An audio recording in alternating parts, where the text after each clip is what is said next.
Man, welcome back. Welcome back. Kind of like the old show, Welcome Back, Carter. You guys remember that. I don't want to date myself. But it's your boy, your main man, back here in the studios, in the Rise Studio Live tonight on the one and only The Pull Up Podcast Show. This is episode 114. And man, we got another bang out guest for you tonight. We've been talking NBA, we've been talking college, we've been talking NIL. We've been focusing the last few weeks on international ball, those guys that want to get an opportunity to play overseas. Well, we got a guest tonight. He's got an NBA name, but he ain't that guy you think. This guy is a little bit more important to making sure you get an opportunity to go and do things you want to do to fulfill your dream playing international basketball. But before we do that and introduce this guy to you, Val, drop that beat.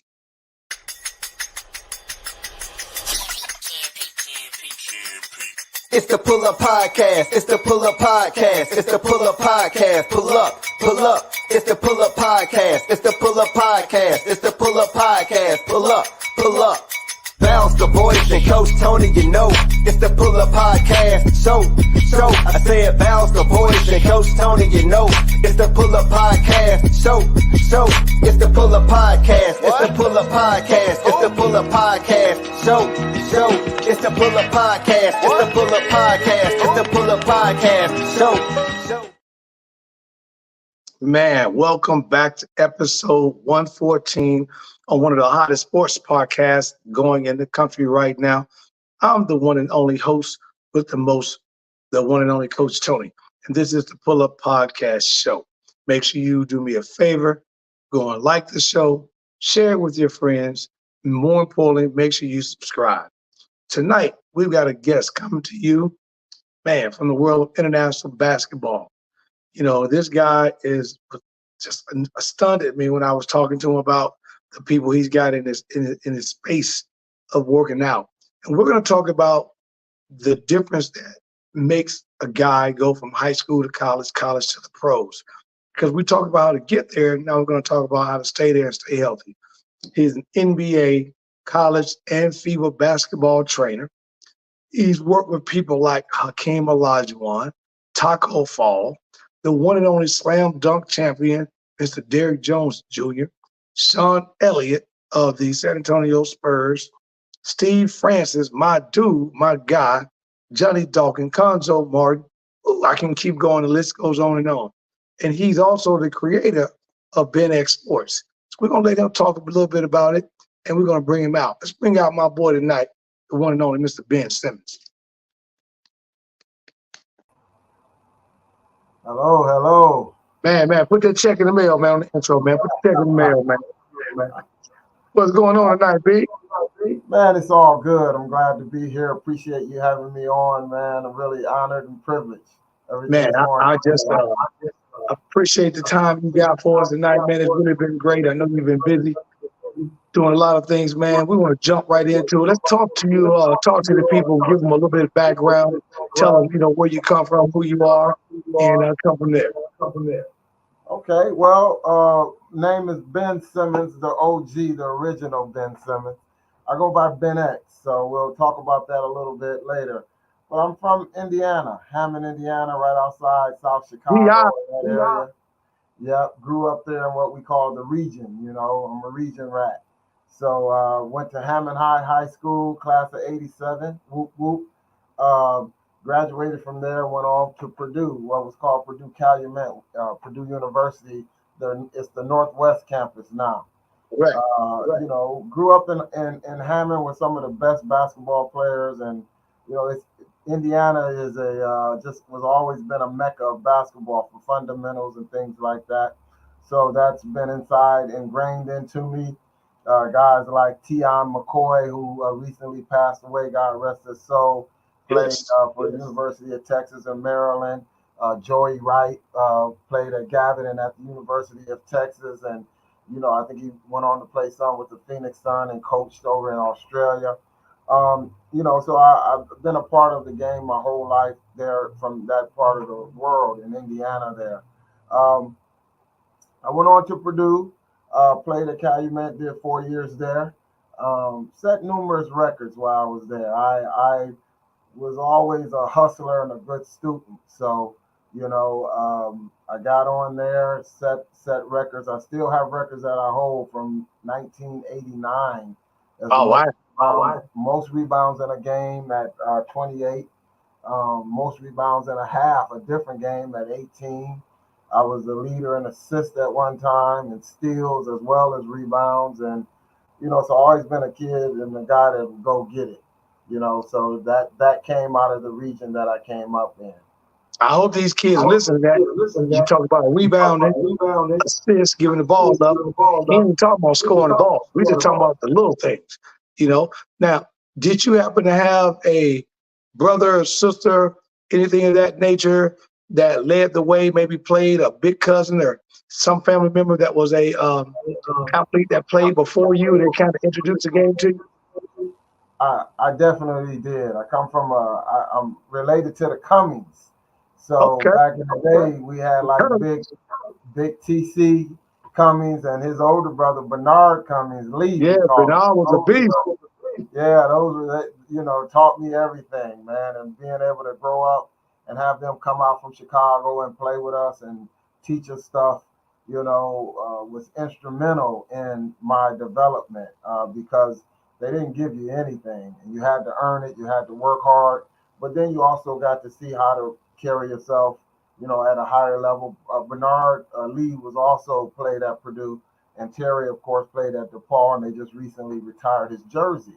And Exactly. Looking for him to get into the NBA Hall of Fame very soon as well. We still got that campaign rolling. We're going to, hey, I think I might have give me a group of cats, man. We're going to march on the street like we got a union or something, man. That's what we got to do. That's what we got to do. Yeah, so I had those guys as well as the guys I mentioned before, like T.I. McCoy, Joey Wright. It's just a host of guys. But, the thing about Indiana basketball, and they made movies about us, is that we just had one class when I came up. So it doesn't matter if you had 500 students or 5,000, you had to play each other. So we didn't have this 1A, 2A, 4A, 2.5A, none of that. It was all real and live. So we just had to show up and you just had to play. So that also, though, set the tone for how you approach the game because there were no excuses. But think about that. That was the early days of kind of like, let's go back for a minute. Let's go back to that mid-80s because you was right with me, because I know you was 87, but 86 was in the mix, you know what I'm saying? And you sitting down there with Glenn Big Dog Robinson, my guy. So all these guys are coming out doing the same thing. And in Indiana, you're talking about similar to what the Big Ten used to do. The Big Ten used to have one bracket, one conference. You had to win it all. Didn't matter if you were Northwestern on the bottom or if you were Michigan State or whomever on the top. And just like in Illinois, we used to have it where you win in Chicago, the two teams that went to the city, they would automatically get a bid downstate because it was only one bracket, but they would separate the two teams, but then they would always meet, and all of a sudden they stopped doing it. So in Indiana, you're coming out at this time, and Indiana, at that time, GI was a hotbed right there. Besides McCoy and you guys, tell me some more guys and Big Dog and all that. Because high school ball down at Gary Roosevelt wasn't no joke either, baby. And Lou Wallace, all of them was tight. Yeah. And Tony Harris from EC. Tony Harris. We were seeing him and his brother jumping over guys' heads like Vince Carter did in the Olympics. We got to see it live in high school. In high school, Tony Harris was jumping over people's heads. And you see it, you couldn't even believe it. And the basketball and the intensity of what we got there has been unmatched. But it's inside of me. It's part of my DNA now. So when I play, when I coach, when I train, that's all part of it. Man, that's awesome. And then when you got an opportunity to get out, did that get an opportunity to take you into the league, or you end up going overseas or something of that nature? Well, what I did was when I finished at Purdue, I decided I wanted to pursue basketball further. So I ended up going down to San Antonio, and I just got down there and was trying to work my way in with the Spurs. With Terry was down there at the time, but Terry had just tore his ACL, so he wasn't really trying to do a whole lot with them because he was trying to figure out the direction his life was going to go in. But I got a chance to get good looks and try out with the Spurs back in the day. And there's a lot of guys there. A lot of guys helped me back then. Tom Thibodeau, who's coached the Knicks, and Okay. Ron Adams, who was coaching with Golden State, and John Lucas, and so many guys that helped me back in the day. Besides Terry, Sean Elliott is still a dear friend of mine who was one of the first guys I started to train. And so from there, I ended up playing in some leagues. I had an interesting story because I had my oldest son, Josh, I had custody of all through college. And so when I got to San Antonio, I still had him. So I had to be careful what deals I take, turn down some deals that like Turkey because I didn't want to pull them out of school. Right. But I ended up playing in some leagues. I did really well in the SBL leagues, Southwest Professional Basketball League. God rest his soul. My man Robert Reed was a coach in that league. He just recently passed away from Houston Rockets. Yes. I got MVP of that league. I won 2 championships there as well. So I've had quite a ride with basketball and learning and teaching. Man, that's awesome. Then the funny part about that is, let's take a step back to Gary real quick. You're sitting there in Gary, one state, one championship, got to win it, got to do it all. And then you got the back door to Chicago, and then you got to cross the lake to Michigan. So it wasn't like you had anything that was easy, man, that was coming up. And I think Damon Bailey was right behind you a few years, right behind you. So, you two talking about a plethora of players, and now all of a sudden, you find yourself out and you say, hey, man, I really want to get into this. You go down to San Antonio, jump into it with both feet, and then you got your son. How did that experience make you, or how did it mold you into becoming that person that was going to eventually be Ben X? Well, it started in Gary. There was a school called MC Bennett on 5th, right across from Horace Mann. And I went to this school. It was an all-black school, 100% black, but we were the second or top-rated school in the whole state. I was a 3rd-ranked student at that school, so I've always been a very good student. My mom really pushed education, always told me that, I was better than average. So my job was to really bring home A's, So that, along with the being in a region where there was one class, along with coming up in a church where it was full of faith, all of that kind of molded me into who I am today. And so I look at things from, a positive perspective. I never judge people. Like, I get clients in, they say, hey, what level do you think I am? I say, well, that's up to you and God. I'm not God. So, it molded me in that way, and it prepared me for the clients I have, the people I deal with, and it helped me to really establish myself as one of the top people in this arena. Oh man, you should have told him, man, I'm not God. I just played one on TV. Hey, the funny part about that and the training, you at that bottom level. You're now got to tie them shoes up tight and start to meet the young guys that come in. How did you have the opportunity to meet Sean Elliott? What was it, because you got to San Antonio with TC and those guys, and then you and him kind of just hit it off? Well, there was a gym I used to go to and train, and the way I started my training was, I treated it as a job trying to make it into the NBA. So I dedicated 8 hours a day to making sure that I was in the gym 8 hours a day, at least 6 days a week. So One day I was in the gym, I was shooting. There was one other kid at the other end of the gym. He was shooting, and he was shooting wrong. He kept lining his body up wrong. So I walked down there and asked the kid, say, hey, you can't do that. Because to me, it was like, I'm a concert pianist and somebody's playing something and it's in the wrong key, and I couldn't take it. So I went down there to help him out. Kid asked me, his name was Chris Hornbeek. He asked me, hey, you gonna be here tomorrow? I said, I'm here 6 days a week, 8 hours. And so what happened was, his dad eventually came and said, hey man, my son is so excited. Whatever you're doing to him, I've never seen him like this. Would you consider training him? And I was starving. I'm a free agent. So I'm like, yeah, I'll train him. And so back then, trainers were making $35 an hour. The man offered me $25 an hour to train his son, wrote me a check. I went in a room, looked up, and started laughing. I couldn't believe this man gave me money to train his son something I would do for free. And so from that, I started training. And, Sean, them, and all the Spurs were coming to the gym. And I just befriended Sean through, obviously, the relationship I had with Terry and with the Spurs. And, back then I was mostly a glorified rebounder, and, trying to train, trying to do things. But that was my first paying professional client. And, to this day, I still deal and talk to Sean and his lovely wife, Claudia. So, Man, that's funny. We had the same path, man. I was in the gym hooping, doing the same thing. I remember this like it was yesterday. My guy, Tim Thompson from Los Angeles here, brought me in and had me train his son, paid me the exact same check, $35.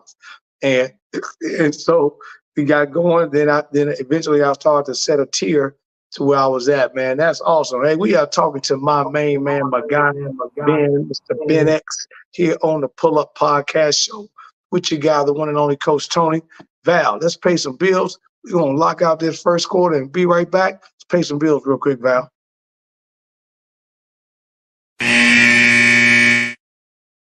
Are you a small business owner looking to grow? Introducing the KeySpot mobile app. I'm Cynthia McAllister, owner of the IT company Quality SAT.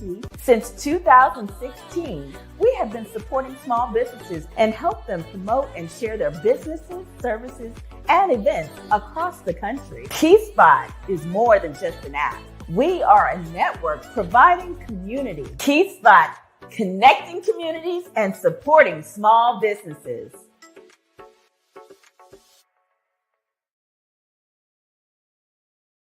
Man, welcome back to the Pull Up Podcast Show. Make sure you like us, subscribe, and share. We're sitting here tonight talking to my guy, the Ben Simmons from Ben X Sports. Man, like I said, as we go, let's move to this second phase here. So now, perfect setup. You hit it. You make a jump that some guys never get an opportunity to, and you get an opportunity because you have this door open for you. Now, you start working with these guys down in San Diego, start doing some things. How did the ISTI come about with your Foundation for Sports Training Institute? How did that come about, and then how did you give it that name? That's a great question. That again goes back to how I was raised with faith, and once I started training that kid, my education kicked in, Chris, and I said, hey, I want to write down what I do and make it something. So I decided to open up a company, looked at how to incorporate, but I had to name it. And at that time, I started thinking of all these names, and I was like, well, I started with PBT, personal basketball training, and I kept working. And when you're doing a name, you have to do a name search when you have a corporation. So I would put in a name and it would be taken. I would put in a name and it would be taken. And so it came to me, International Sports Training Institute. I was like, but I don't have a passport. I haven't been out the country. And I grappled with that, and I was like, I'm going to name it International Sports Training Institute, because that's what I want to do, International Sports Training. And I put that name in, and it took it, and I ran with it. We called it ISTE, and that's how I came up with the name, just sitting in the office on the keyboard, trying different names. And, it was by faith, because I hadn't even been out the country, had only been to Canada. I hadn't been across the water, hadn't done anything yet. And so, but I ran with faith. And from there, ISTE grew. And I now have outlets in West Africa and Turkey, people in Bahamas and Spain, and just all across the world because of that. Man, that was you sitting at that keyboard, making sure everything's in the right key. You know what I'm saying? You weren't playing off key. That was good. So from that, Ben X Sports Foundation popped about. Give me a little background on that. What I end up happening is, because that first guy I met, his dad, Hornbeak's dad, was like the president or the CEO of the whole Methodist hospital system in Texas. So it's a big time guy. Well, wow. And he would introduce me to his friends who were over Tesoro Oil, who would introduce me to his friends who were the chancellor of the university. And so I started with these high power individuals, a lot of high network individuals. And then I started with all the NBA guys, getting all their kids. And so you would come to my gym. Peter Holt, who owns the Spurs, would be there. Steve Kerr would be there. I'd be at Doc Rivers' house. You know, Sean Elliott, Terry Cummings. I had everybody's kids, but I also had the CEO of Valero. I also had the owner of the Vikings, the owner of the Spurs. And so Wow. I was like, what am I supposed to do with all of these people? And sometimes you get those things and you want to covet them and look, you know, and just eat off of it yourself. But it all instantly, I knew that I needed to share it, but also I knew I had to protect the kids, because that's what I do. God has given me the kids because he trusts me. And so with that, it moved into me starting my foundation. And part of my foundation was to bring the different social stratifications together and make sure that kids that didn't have anything could play with kids that had everything. And because, you know, there's a balance there where the kids are the same, but you want to make sure that they meet. So then I developed my TLC, teams, lessons, and camps or clinics. And so with that, I was able to put together kids like that, and they were able to play together and become friends and learn that we're not all so different. So my foundation, which, you know, it's the Ben Simmons Sports Foundation, and it's at thesportsfoundation.org. That's part of what we do. And every kid that played on my team has to do community service. And if kids needed scholarships, we provided scholarships to kids to get training to play on the team, but they have to read a book, and they got to write a book report every 3 months in order to get money. And so wonderful advisory board there with many of my top clients, and they would donate to help these kids and these and different people to make sure that the kids educationally they were getting what they needed, and we were also able to build out the infrastructure for the foundation to make sure that we could provide the services that we sought to provide.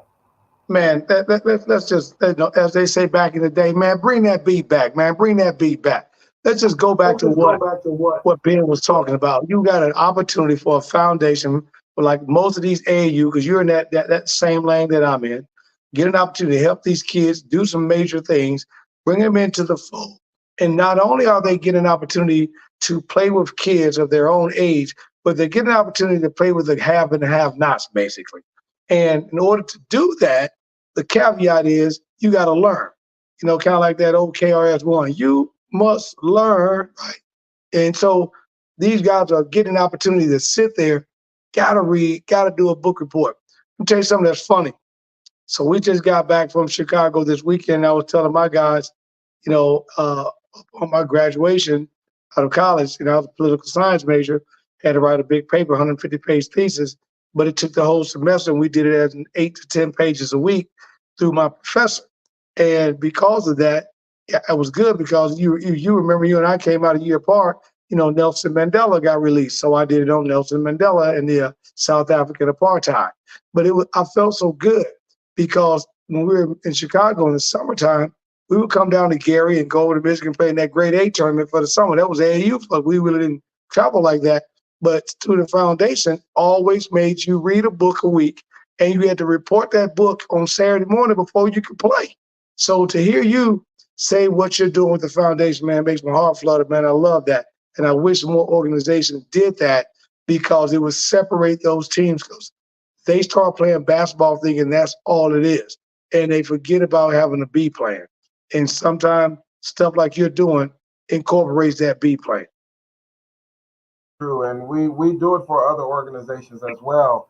We charge $25 for a year, and what we do is we set up all of the when the kids have to go and do community service, we do feeding the homeless, we do autistic kids, we work with Special Olympics, and we set all that up for teams where their kids can go in, do a 4-hour shift, and then we give them certificates that they can use to show when they go to college that they actually did community service and it's certified. Yeah, that's a big thing, because the AAU basketball circuit is, everyone's talking about it, how it's just really torn everything apart with basketball. Yep. And so we try to do something to help patch it back together. Man, that is completely awesome. And then out of that came the Ben X shooting lab. Now, what's the difference with the shooting lab? The BenX Shooting Lab is part of what's called BenX Sports Technology. And so as time progressed, ISTE became like my Walmart, and the BenX Sports Technology became like my, my little boutique. So what that is that deals with analytics. So Okay. we do a lot with tracking, training, shooting.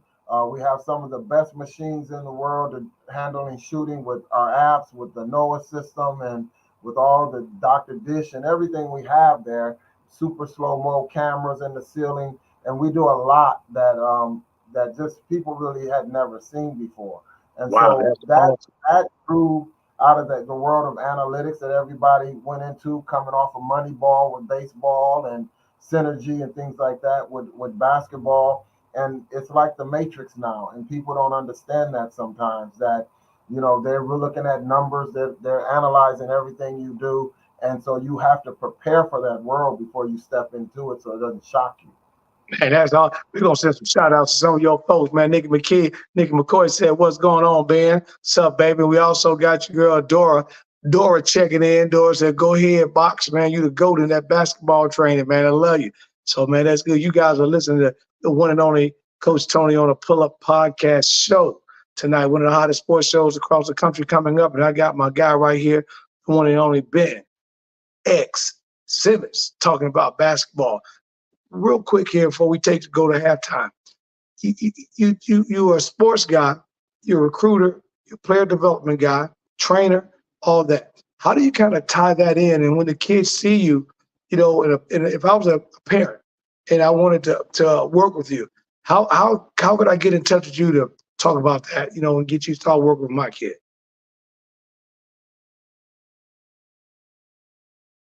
What the X stands for is exclusive. Because when I had ISTE and I had 1,500 clients, there were a group of people that only wanted to train with me. And Right. so I they get wanted that. access to me. And so I couldn't train everybody. So then that's where BenX came from. So now Okay. to get with me, I try to help everyone through my systematic training through ISTE, which I still have. But when you come Okay. into the room with me, you have to be serious, and I ask that you be referred by a client that I currently have, or you got to find out something about me.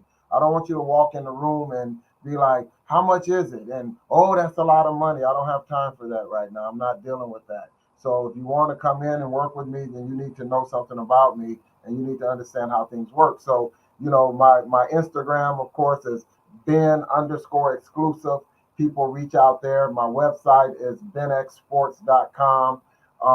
We're happy to do consulting. I do a lot of camps and clinics, because now that I'm in higher demand, I have to travel and do more clinics. I can do a 2-day clinic, put a bunch of kids together, people together, a team, and I can come. That way I can get more with the masses. We also do a lot of stuff online now, online training. We have video on demand. We have a lot of things because I train all over the world. So it's like that. So that's how people Right. get at me. You can't be everywhere at once, dog. You know that, man. You can't hog it up. I ain't gonna let you take up all the airways. Yeah. So that's how it is now. Now I'm consulting a lot. Working with people like Steve Francis, getting the rough shoulders with Akeem Olajuwon. Giannis came here last summer, and Akeem's going to be in my gym tomorrow with his sons, and Oh, people like Cynthia Cooper, and I'm talking big time people, being able to work with the likes of Pat Beverly's daughter, and Robert Ory called me not too long ago, and his son, I think, just signed with UCLA out in LA. that's And dope. being able to pick these people's brains.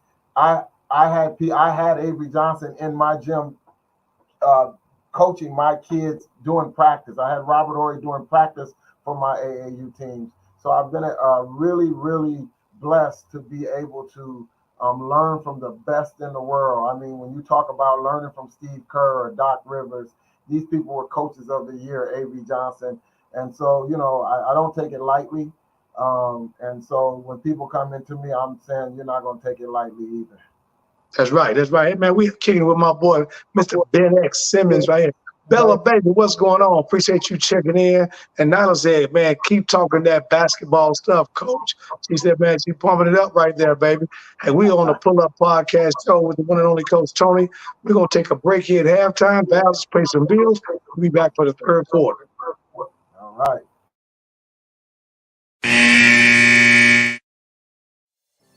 I've always thought about how my mom has supported me in any creative endeavor. How beautiful was it for your mom to be the superhero in your life and show up in your creative ventures with this book? People ask her to sign the book more than they ask me to sign the book. Sometimes I step to the side, I take their picture.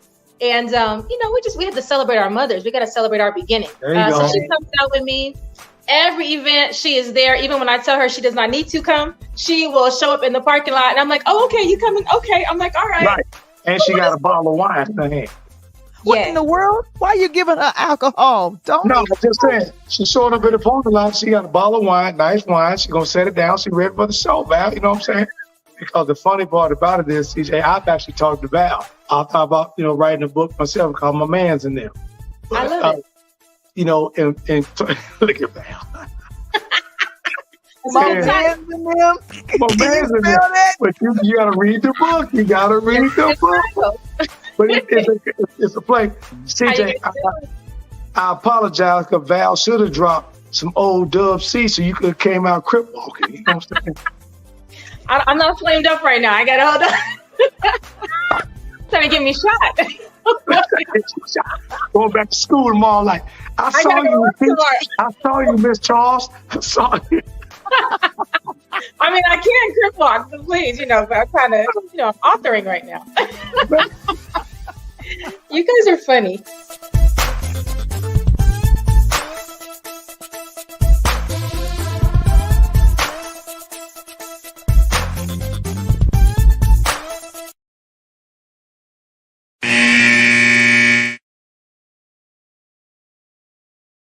Man, welcome back to the Pull Up Podcast Show with your guy, the one and only Coach Tony, and my guest right here, Ben X Simmons. Hey, let's jump into the Meet the Crew. I want to talk a little bit about, you mentioned about the stuff you're doing and everything, then you put everything together. Let's talk a little bit about the crew, that kind of the executive team, because I know you're busy, so you can't be at one place all the time, as you mentioned, man. Let's just give some shout outs to that team of yours, man, who's behind you. Well, thanks for that. Yeah, you're only as good as the people around you and the management. I have to always shout out my beautiful wife, Crystal Rose, who has really helped me become a better man, father, husband, and really supported me and really supports me, and our two children, Brenton and Zoe, my man, Scott Eaton, who runs a lot of things for me. Gurnell also coaches the teams. Damla runs our camp in Turkey. She runs the office in Turkey. Terrence Plowden is over operations. So, we have quite a few people that have helped throughout the years. Normally we were running probably about 22 people in our operations. We got Christina Finney, who's coming on as an executive assistant now. And, so as I travel the world, I end up with different people running the institutes in different places. So like I said, we're in West Africa, in Senegal, Dakar, with ISTE Dakar. We have a big camp coming up in Turkey and outside Turkey, about 5 hours outside Turkey. I'm working with that. I got Bruce Bowen in with that. Hidu Turkoglu, who's the sports secretary for the country of Turkey. I get to meet and work with so many people and get help from so many people that it's amazing to say, I'm just a little kid from Hammond and what I'm able to do. My wife and I were blessed to go with Cynthia Cooper when she got inducted into the Houston Hall of Fame. Warren Moon, to sit with Coop, to have her give me a shout out during her induction speech. I turned around and said, yesterday's prices ain't today's prices. There you go. There you go. You know, and so I've really been blessed with the people that I have around me, the people that help and support the vision that we have, and you know, but thank you for that.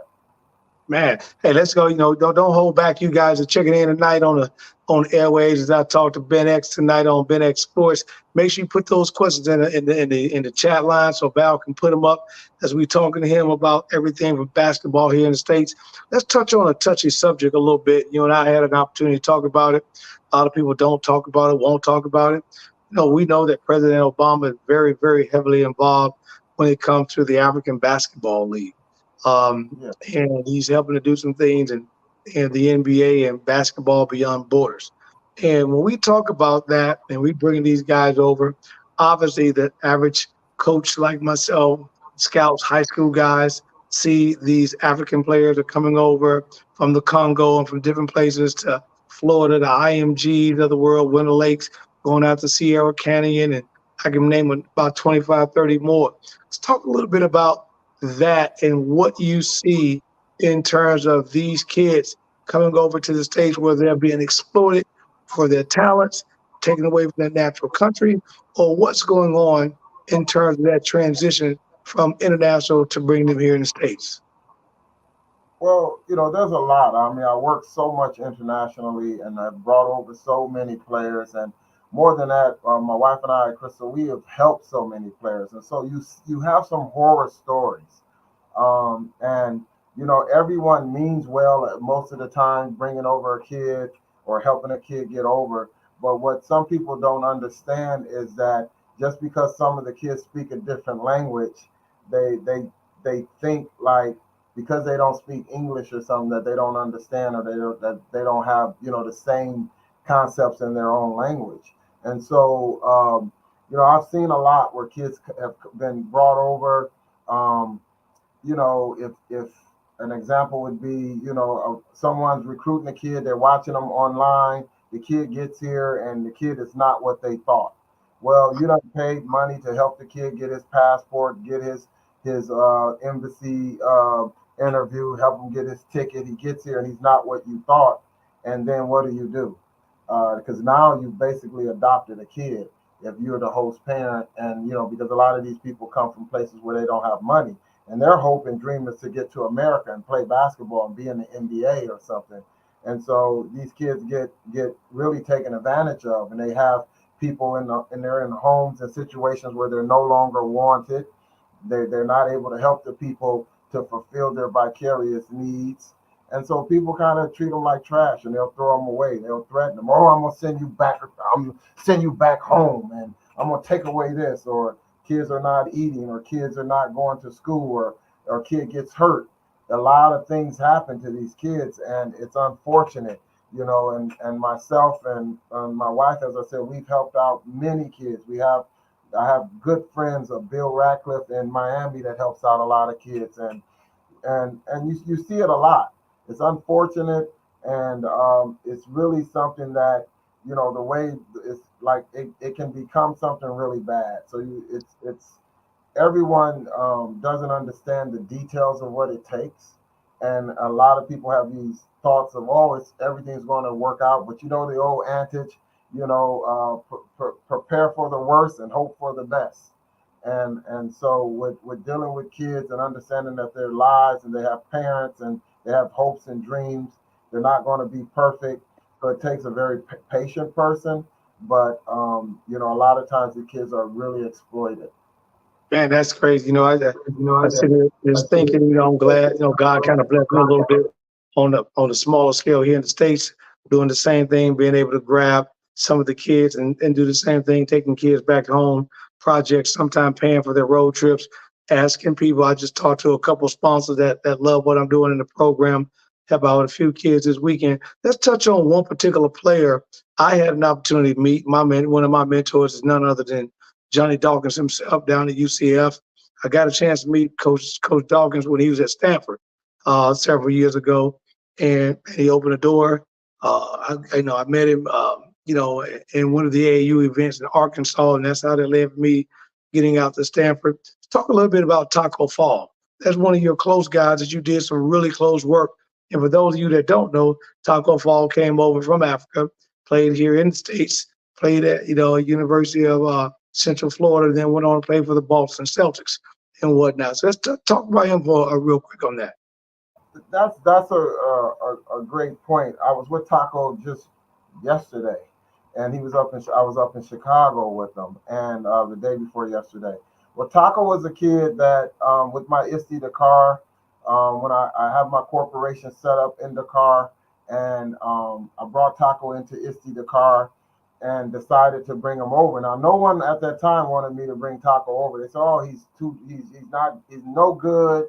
He's too old to try to teach," and all of these things.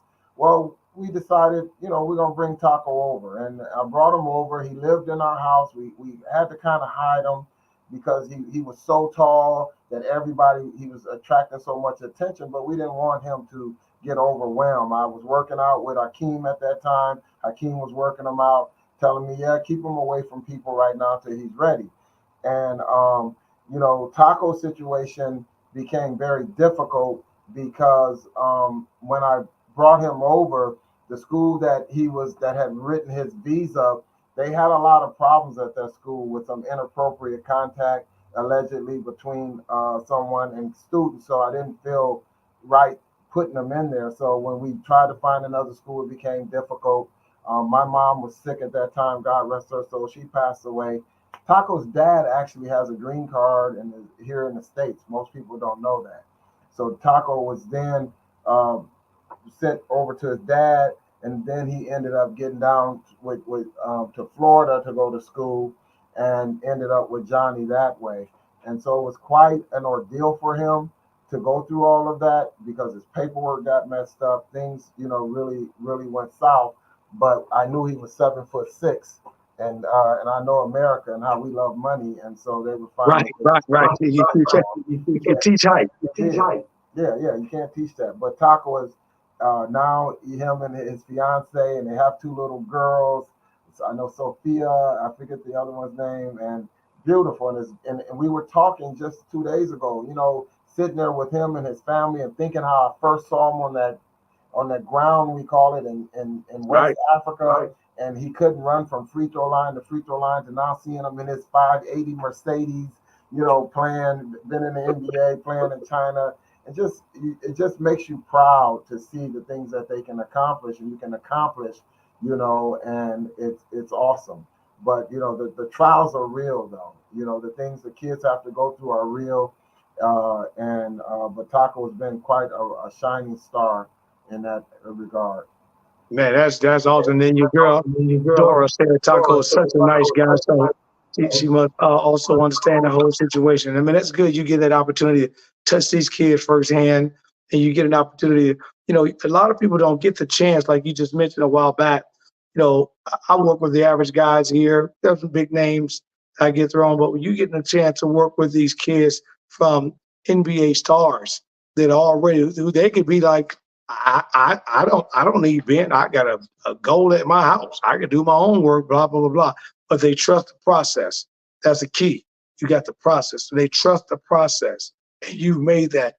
Do you see that when you're talking to some of these guys about the process?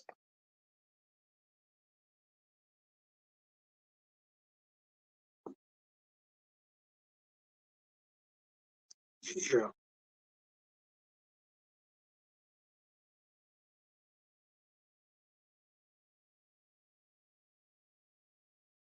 I got you. There it is. There we go. All right, she had it muted. Yeah, interesting story when you say that. I remember working with Doc Rivers, and I would go over to work with his boy, and and he would Austin. say, "Yeah," he said, "You think he would listen to me? I done accomplished all this stuff. I'm in the league, and they just don't listen. And it's that teenage thing, and the definition of teenager is I know it all."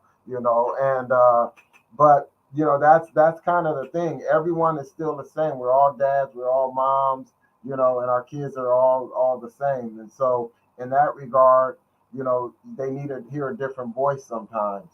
So I've been blessed to, not because I was so good. I tell people, I sit around the table with some of the best trainers in the world, like Stan Remy, Justin Zamello, just some of the best teachers in the world when it comes to what we do. And you can be around this table sometimes with these guys that say, hey, I was the number one shooter and I was the top dribbler and I was the best this and the best that and best this. And I look at them and say, I was none of that. I was the worst. But I tell you what, I learned to be really good and I know the process and I know what it takes. And that's what helped me to teach your kid, because your kid is struggling or you're struggling. And I can help you fix that struggle because I fixed mine and I have a process on how to do it. And so I think that's one of the things that has set me apart. And people respect that at every level because they respect success. They respect when you have something that they can quantifiably see. And so that's where the analytics come in. That's when it comes in what we do. And so, I'm glad of the things that I've been through, the trials and tribulations, because that is what has helped me to be successful today. Hey, that's great, man. We are sitting here talking to my guy, Ben X, from Ben X Sports. Fal, we're going to take this last payment today. Ben, you got to pay them bills, man, to keep everything rolling, man. So let's take this break. We'll be back after the fourth quarter on the Pull Up Podcast Show with your one and only Coach Tony. Are you a small business owner looking to grow? Introducing the KeySpot mobile app. I'm Cynthia McAllister, owner of the IT company Quality SAT. Since 2016, we have been supporting small businesses and help them promote and share their businesses, services, and events across the country. KeySpot is more than just an app. We are a network providing community. KeySpot, connecting communities and supporting small businesses.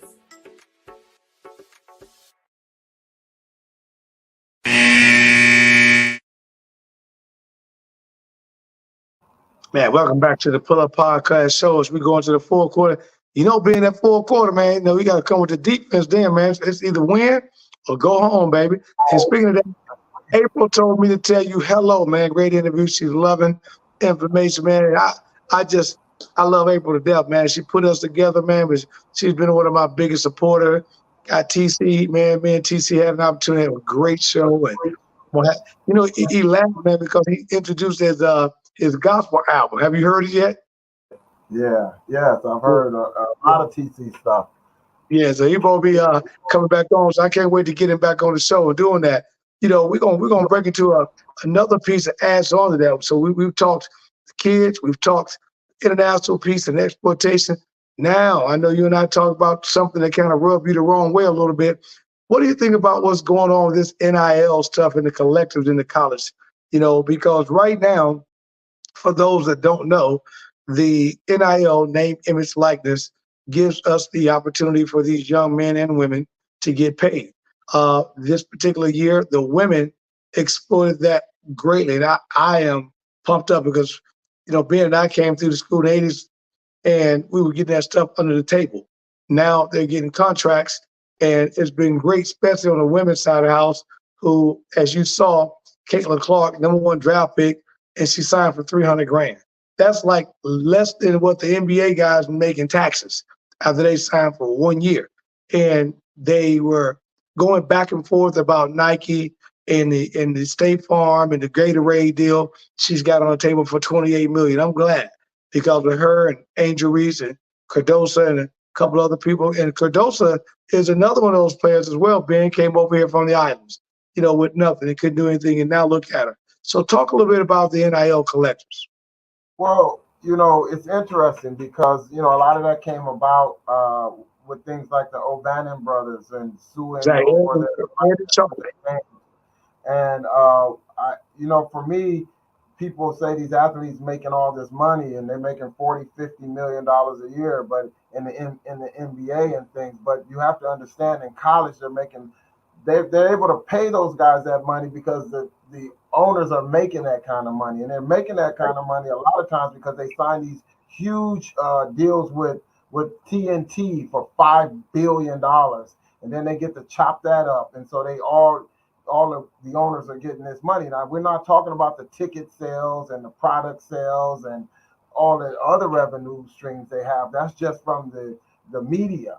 And so with college, it's been going on for years. And so now people want a piece of that. So they were complaining and saying, hey, you got to make them employees, you got to do this. And then someone said, hey, let's give them NIL money.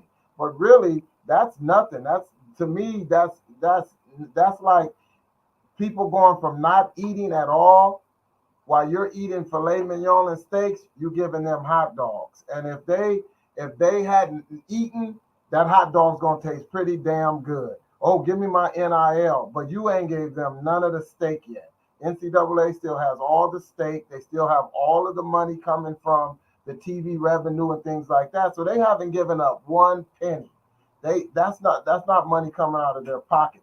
That's money coming out of the collective's pocket, which to my understanding is a group of companies that come together from each school. Now, if you go to a school with a great endowment or great history with a lot of successful people, you have then the ability to have a bigger collective, and so you can attract more or better stars or people to your school from high school because you can give them more money. But if you've been historically held down and you don't have that backing or those people that have an alumni like that, then you're at a disadvantage again. So it's just another class system is how I see it. But I still think it's like they're not giving up anything. NIL is not costing the NCAA a penny, but they're mandating it still. And so, I think people will start to take a look at that, and people should start demanding not just your NIL money, but they're going to start asking for a piece of that media money. And Yeah, oh yeah, big time. Because I know right now, and you're going through it. I just got the phone last week. I got a couple of my guys out taking school visits right now, doing some things. It's funny. I wish when you and I was, signing papers, we got a chance to take a school visit, and part of the school visit was about how much money I was going to make. That's where these guys at today. They're getting that opportunity, to sign. People talk a little bit about what happened with the Coach Saban with Alabama, and I talked about this on the podcast several months ago before he retired. He took his wife on his school visit. He always checks and balances. And he goes into this kid's house, Ben, and the kid doesn't talk about, the position and what he's going to learn at Alabama and maybe possibly get a degree and, whatever situation. First thing the kid says is, hey, man, how much my NIL worth? And Coach Saban's like, what? And so basically, when he walked out the house, he told his wife, I'm going to go to the office tomorrow. I'm going to write my letter if I'm going to retire, because if I'm at the point already where I got to go recruit and sit in a person's home, and I'm not talking about the University of Alabama, the football program, and what we can do for you, I'm talking about how much you're going to get up front, then I'm in the wrong space. And that goes back to what you just mentioned a moment ago. If we're talking about those collectives, most of the time, Ben, those are those boosters that have graduated years ago that may be head of Chase Bank or Bank of America or whatever it is, State Farm agencies, and they're coming back. They're making the kids think, hey, they're getting a lot of paper when they're really not, because the top of the iceberg haven't even been scratched. I'm muted.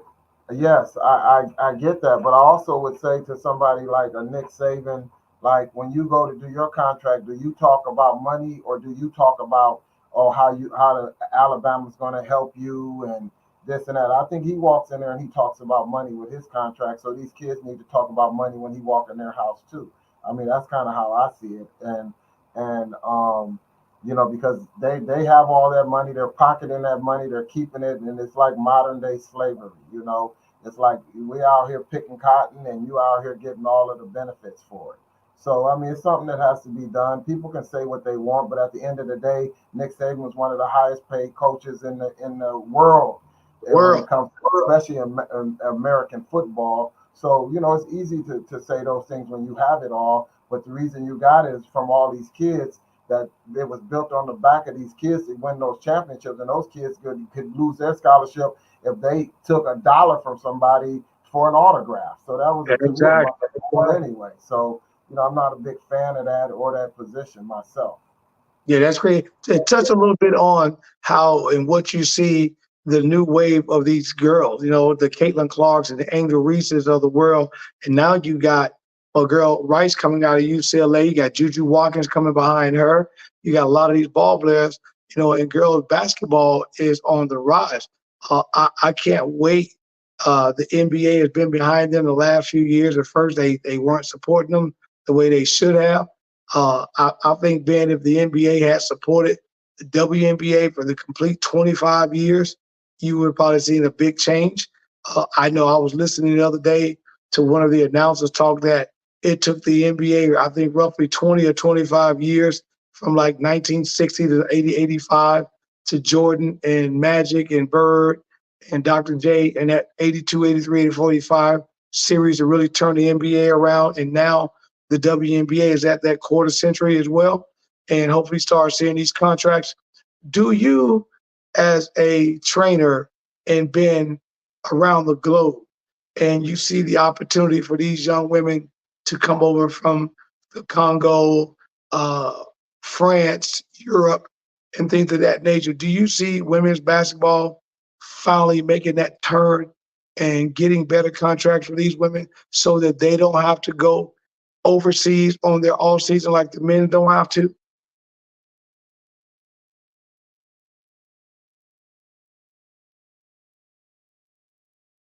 Oh, get your mute on.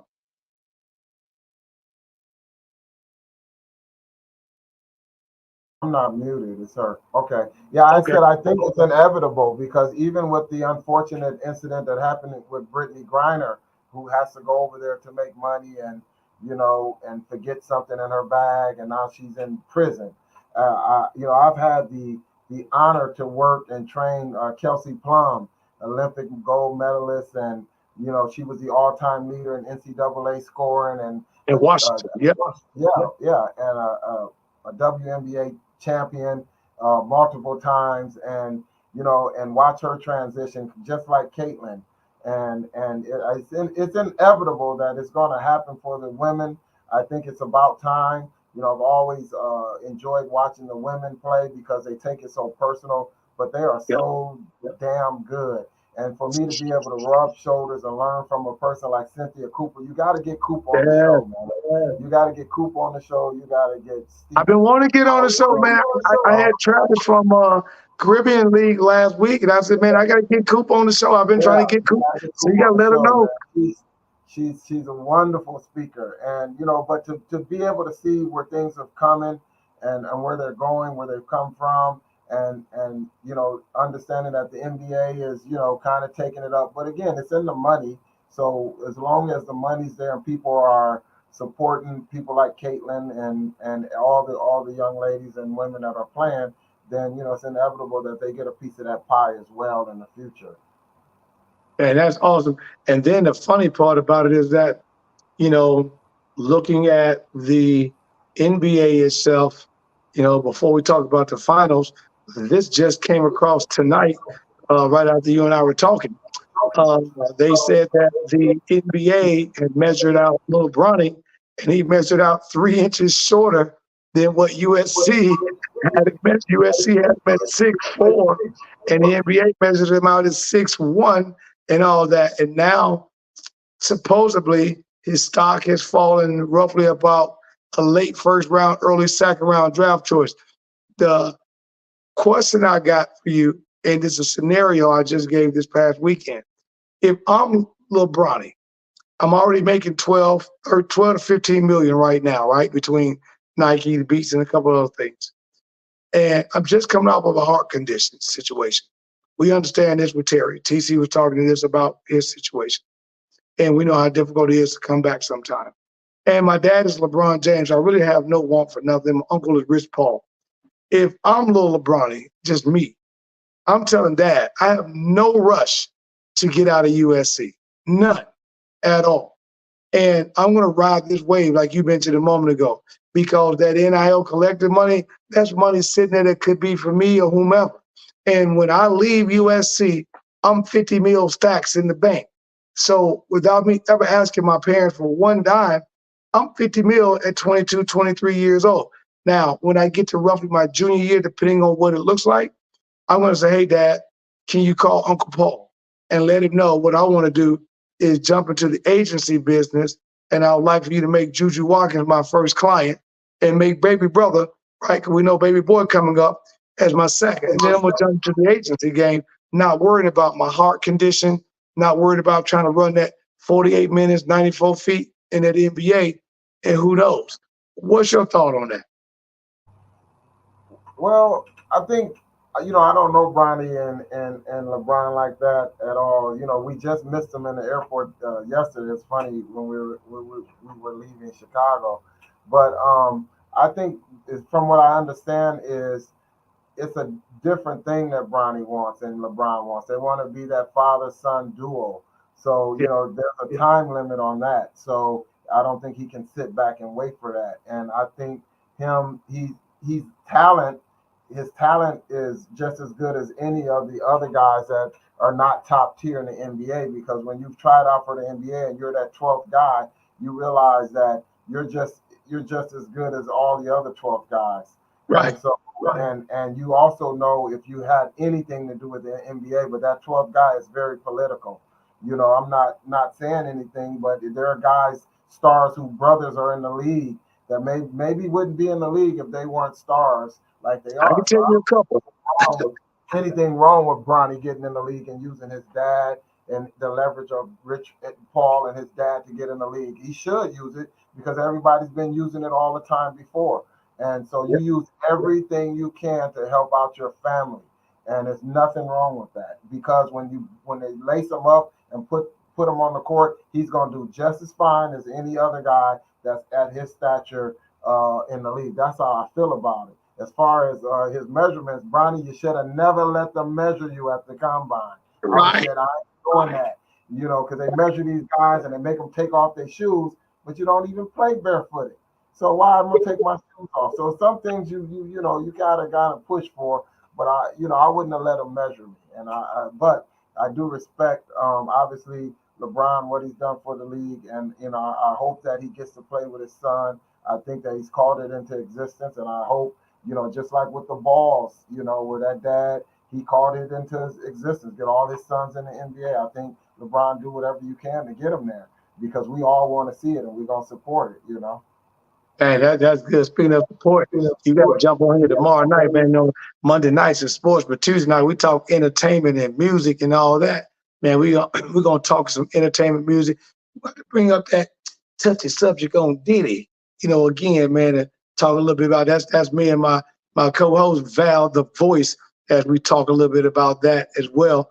Man, this has been absolutely awesome, man. Before I let you go, baby, I need to know one thing though. We got the NBA finals that are rocking and rolling right now. I told everybody last week, the winner between Denver and Minnesota will meet Boston in the finals.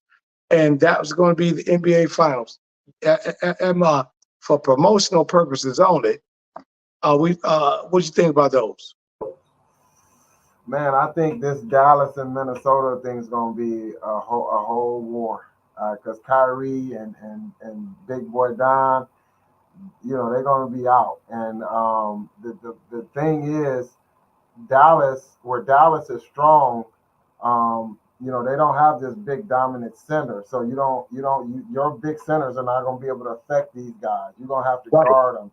So and I think it's going to, with Kyrie, the magician, man, they're going to have to try to hold him, and a lot of guys have, and ain't nobody done it yet. So it's going to be interesting to see. But we all. I would say he's going to hold it down. Baby boy say he's going to lock it down.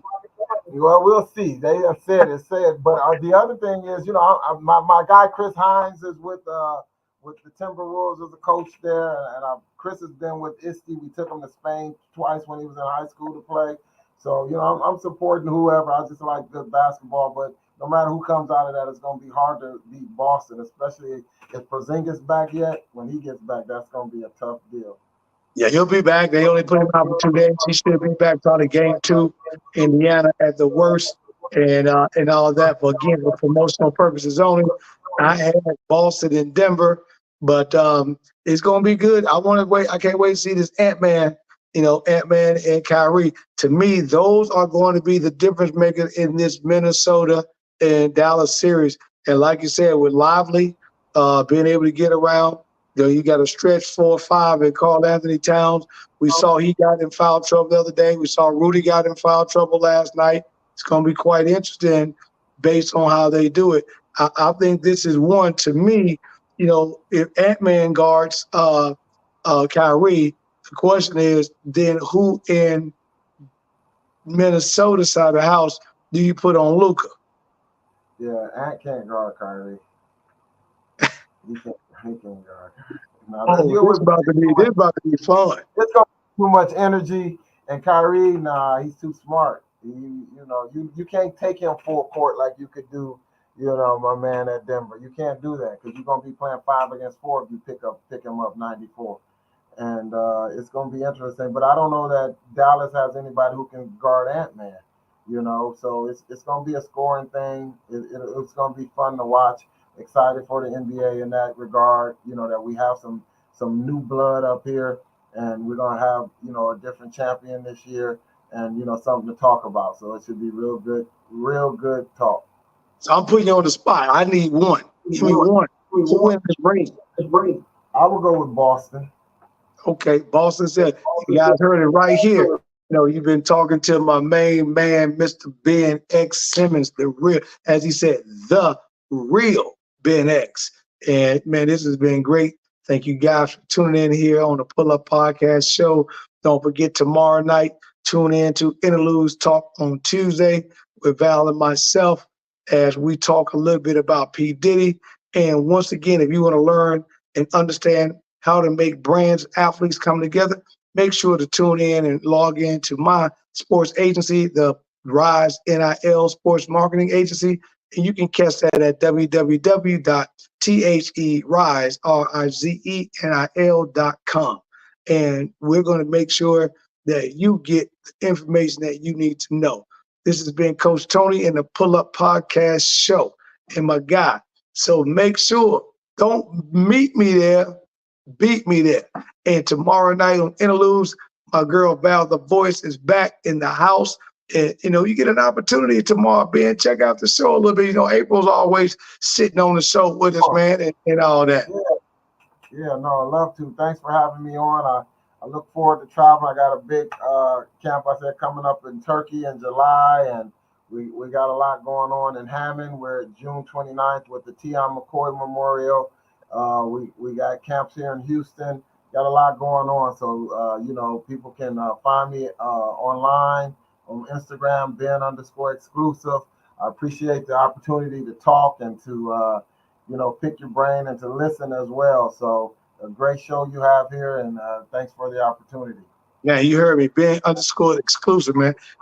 As my boy said, this is an exclusive. So you got to get it up. Hey, it's been the one and only Coach Tony on the Pull Up Podcast show. You know my words. Peace. And I'm out. It's the Pull Up Podcast. It's the Pull Up Podcast. It's the Pull Up Podcast. Pull up, pull up. It's the Pull Up Podcast. It's the Pull Up Podcast. It's the Pull Up Podcast. Pull up, pull up. Bounce the voice and Coach Tony, it's the Pull Up Podcast. So, I said bounce the voice and Coach Tony, it's the Pull Up Podcast. So, it's the Pull Up Podcast. It's the Pull Up Podcast. It's the Pull Up Podcast. So, it's the